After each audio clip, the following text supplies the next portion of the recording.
Good morning children. Good morning ma'am. कसे आहात? छान छान आहेत ना? छान. आज आपण एक छान गोष्टीरूप पाठ पाहणार आहोत. वर्ग दुसरीचा नवीन अभ्यासक्रमामध्ये बालभारतीचा दुसरी वर्गाचा पाठ आहे, ज्याचं नाव आहे अशी झाली फजिती. बघा. एक गाढव होतं बघा. गाढव माहिती? गाढवाचं काम काय? ओझे वाहून. बरोबर आहे. मग काय केलं, एक गाढव एका मालकानं पाळलं होतं.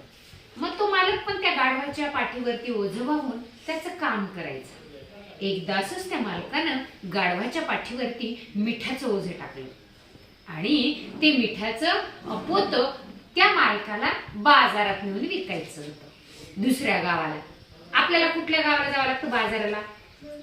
कुठे जावं लागतं बाजार करायला? नाथापूरला, पिंपळनेरला. तसं त्या मालकाला गाढवाच्या पाठीवर मिठाचं ओझं देऊन त्याचं मीठ विकण्यासाठी पिंपळनेरला जायचं होतं. आपल्या पाटेगावला नदी आहे का? आहे का नाही? मग असं चला तो मालक चला गाढवाला घेऊन चालला आणि पाटेगावच्या नदीला खूप पाणी होतं. गाढवाचा पाय घसरला आणि नदीतच पडलं. पाय घसरलं, खाली बसलं आणि मालक मारल म्हणून घाई पटकन उठलं. पण त्याला गंमतच वाटायला लागली. काय गंमत वाटली असेल? मिठाचं ओझं हलकं झालं असेल. कशामुळे? मीठ पाण्यात विरघळतं. अरे माझ्या तो पाठीवर ओझं होतं पण आता हलकं झालं. गाढव परत पाण्यात बसलं. पुन्हा उठायचं, पुन्हा पाण्यात बसायचं, पुन्हा उठायचं. त्याला मजा वाटायला लागली. कशामुळे?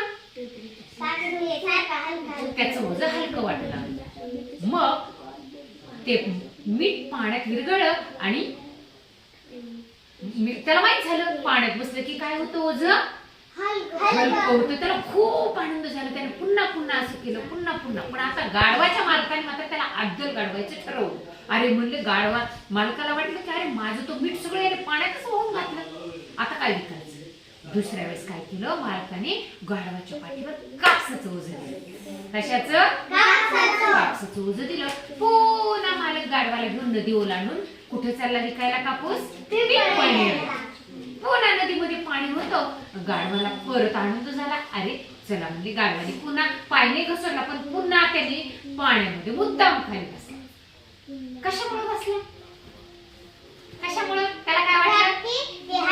त्याला वाटलं की आता पण ओझं माझं हलकं होईल. पण मालक त्याच्यावर हुशार होता. मालकाने त्याच्या पाठीवर कशाचं ओझं दिलं होतं? कापसाचं ओझं दिलं होतं. अरे आता तो ओझं जडच झालं माझ्या तो पाठीवर. कुणाला वाटलं? कशामुळे जड झालं बरं? पाणी कापसामध्ये गेलं होतं. पाणी कधी मारते? कापसाला पाणी आपल्या घरी मारतात का रे? कधी मारतात? कापूस विकायचा असला की मारतात का नाही पाणी. आणि मग माप घालतात. कशामुळे बरं? जास्त वजन कापसाचं भरावं आणि पैसे जास्त यावेत. बरोबर सांगितलं कार्तिक. तसं गाढवाच्या पाठीवरचं ओझं पण खूप जड झालं त्या कापसामध्ये पाणी गेल्यामुळे. बरोबर आहे की नाही? आणि मग आता काय करावं? इतकी फजिती झाली, इतकं जड झालं कापसाचं ओझं की त्याला काय व्हायलं, गाढवाला उठताच येईना. त्याचं ओझं जड झालं आणि गाढव कसं उभं राहिलं आणि जड ओझं झाल्यामुळे त्याला चालता पण येईना. आणि याच्यामुळे मात्र गाढवाची काय झाली? फजिती झाली. छान. ही होती आपली अशी झाली फजिती.